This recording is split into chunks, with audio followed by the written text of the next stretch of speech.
Profesional, berjumpa kembali di channel YouTube saya, Joshua Alfonso, trainer profesional. Dalam serial video training tentang time management series, saya akan sharing berikutnya saat ini adalah mengenai bagaimana Anda membuat prioritas waktu Anda supaya Anda jauh lebih sukses sebagai profesional. Oleh sahabat sekalian, tonton video ini sampai selesai.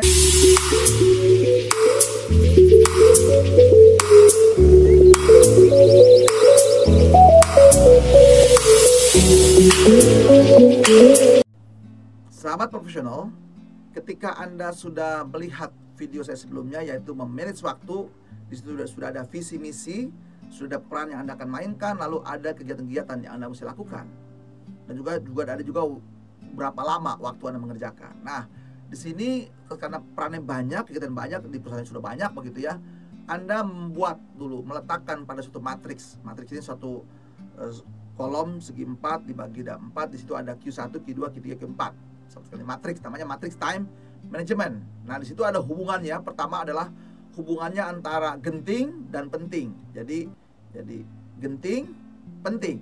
Lalu di sini nanti di kolom 4 kotak gitu ya, di dalamnya itu berarti ada Q1. Kalau Q1 berarti apa? Dia penting dan genting. Itu namanya Q1. Lalu ada yang kedua, yaitu apa di sini? Sebelah kanannya gitu. Penting tapi tidak genting. Nah, penting tidak genting. Lalu ada Q3. Dia tidak penting tapi genting. Nah, lalu ada Q4. Dia tidak penting, tidak genting. Nah, kita lihat. Nah, itu ada letakan di situ. Lalu apa itu Q1 yang penting dan genting? Misalnya contohnya, ketika ada masalah mendesak sesuai peran Anda, tiba-tiba bisa Anda menentukan apa usaha pekerjaan atau usaha di rumah yang sakit begitu ya. Nah, itu segera harus dilakukan, namanya itu bentuk krisis yang sangat kritikal yang harus putuskan dengan segera gitu ya. Segera Anda putuskan. Ada proyek, ada agenda rapat, ada persiapan kejar deadline, atau ada perintah bos yang mesti Anda lakukan. Ini konteksnya di perusahaan sahabat sekalian. Jadi ini kondisi apa? Penting genting. Letakkan di situ di Q1 di petanya. Ingat tadi kenapa diletakkan itu semua aktivitas supaya Anda punya peta yang mana Anda harus prioritaskan. Segera Anda lakukan, gitu ya. Jelas. Nah, contoh yang ke berikutnya, tadi Q1 sudah, lalu ada Q2 yang kategori apa tadi? Dia penting tapi tidak genting, tidak mendesak, gitu ya. Nah, ini contohnya Anda mesti persiapan, penanggulangan, klarifikasi, contoh ya, perencanaan pekerjaan, pembinaan relasi, menghubungan, mau bertemu dengan siapa. Jadi Anda punya ya, mengatur waktu di sini, bisa diatur waktu. Jadi disinilah kalau tadi penting genting, ya berarti dia harus segera lakukan. Kalau dia penting tapi tidak genting, direncanakan. Nah, ini asik. Kalau tadi di Q1 Anda akan stres karena semua diburu-buru sahabat sekalian. Nah, kalau di Q2 Anda rencana lebih rileks dan lebih bahagia. Nah, kebayang ya, kalau Anda selalu bekerja di Q1, pasti tensi akan tinggi dan emosi akan tidak terkendali dan mudah marah dan sebagainya sahabat sekalian.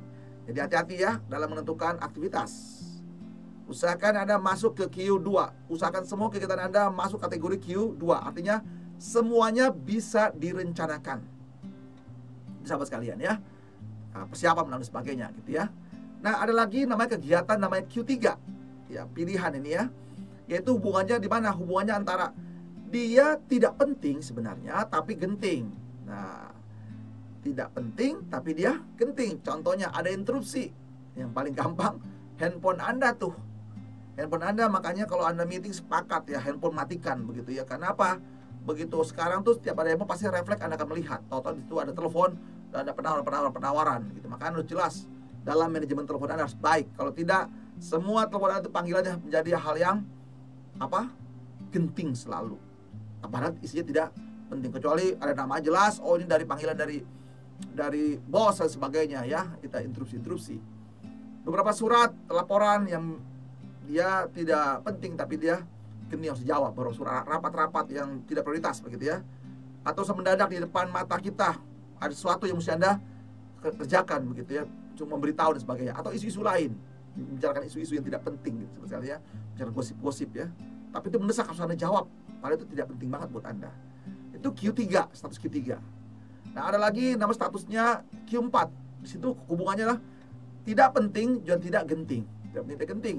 Misalnya main game, chatting, WA, masuk dalam grup, waduh, sekalian ya. Jadi waktu Anda habis begitu ya, menulis surat-surat yang tidak perlu dan sebagainya, mengetik WA yang tidak penting, komen-komen yang tidak penting gitu ya. Nah, ini hati-hati teman sekalian. Jadi sahabat sekalian harus bisa menentukan aktivitas Anda ada di mana.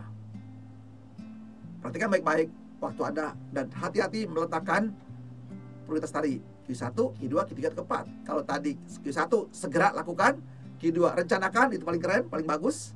Yang ketiga pertimbangkan. Nah, ini ya kalau ada beberapa intrusi pertimbangkan. Jadi Anda punya manajemennya begitu ya. Lalu yang keempat, Q4 ini tunda. Kalau bisa tunda saja sahabat sekalian. Itu yang perlu Anda perhatikan. Jadi langkah meletakkan semua aktivitas Anda di dalam namanya matrix time management. Oleh sahabat sekalian, tonton video ini sampai selesai dan selalu ingat untuk subscribe, klik loncengnya, kemudian beri tanda like, kasih komen positif, lalu share video ini kepada sahabat-sahabat Anda lain supaya mereka juga bisa belajar sukses seperti Anda. Dan saya juga akan lebih bersemangat untuk memproduksi video-video training lainnya. Dalam menentukan prioritas waktu sahabat sekalian, berarti Anda mesti mengambil keputusan kan begitu ya. Jadi biasa menggunakan 5W1H ya, apa yang mau dikerjakan, kapan waktunya, bagaimana mengerjakan, siapa yang terlibat di situ ya. Lalu jangan lupa juga menyusun suatu daftar dan juga menentukan prioritasnya menggunakan teknik ya tadi ya, Pareto.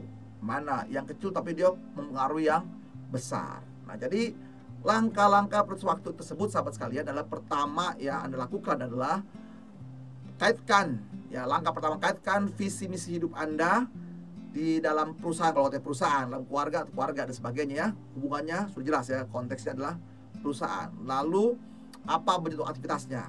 Lalu yang kedua, setelah Anda menentukan visi misi kaitan dengan visi misi, kedua adalah identifikasi yaitu peran-peran Anda di dalam waktu tersebut. Ya, peran-peran apa? Peran apa sebagai pengambil keputusan, peran sebagai pelengkap, penyerta. Nah, perhatikan baik-baik ya. Makanya penting sekali teman-teman waktu Anda menghadiri rapat, apakah rapat itu peran Anda di sana sebagai apa, kan begitu ya, supaya apa? Ini rapat penting nggak buat Anda, kan begitu ya. Jadi benar-benar lihat, begitu Anda diundang rapat juga jangan cepat iya gitu ya. Apa peran Anda di tempat rapat tersebut? Seberapa penting Anda, begitu ya. Jadi peran Anda di setiap visi misi tersebut. Nah, langkah ketiga adalah seleksi tujuan-tujuannya supaya Anda mengarahkan semua aktivitasnya. Usahakan tadi ke Q2, yaitu semua terencana. Artinya apa? Dia penting tapi tidak genting. Nah, itu di manage dengan baik di situ ya. Jadi direncanakan baik. Nah, yang langkah keempat adalah cipta kerangka pengambilan keputusan. Jadi siapkan langkah-langkah prioritas dalam pengambilan keputusan. Jadi jelas ya di situ ya.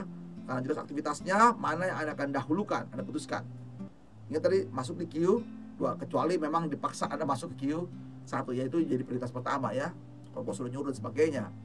Kemudian hal yang kelima adalah latih integritas Anda pada saat penentuan pilihan. Latih integritas. Jadi begitu Anda memutuskan ini, Anda punya komitmen melaksanakan itu. Supaya Anda jangan tergoda oleh keterdesakan lain-lainnya. Ingat tadi kan, ada waktu penting, ya genting. Ada Q1, penting. Ini lagi penting tapi tidak genting. Ya, Q3-nya tadi ya tidak penting tapi dia selalu genting. Yang ini paling parah kan, tidak penting tidak genting. Nah, itu dia. Supaya Anda begitu memilih ke Q2, sudah laksanakan baik waktu Anda. Jangan diganggu oleh apa tadi?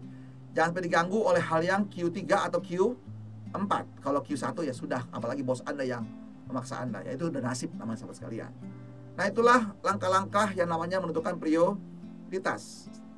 Teman-teman harus bisa menentukan waktunya, menentukan prioritasnya. Semoga video ini bisa menolong Anda memahami bagaimana strategi menentukan prioritas dalam kaitan dengan time management. Semoga Anda jauh lebih sukses.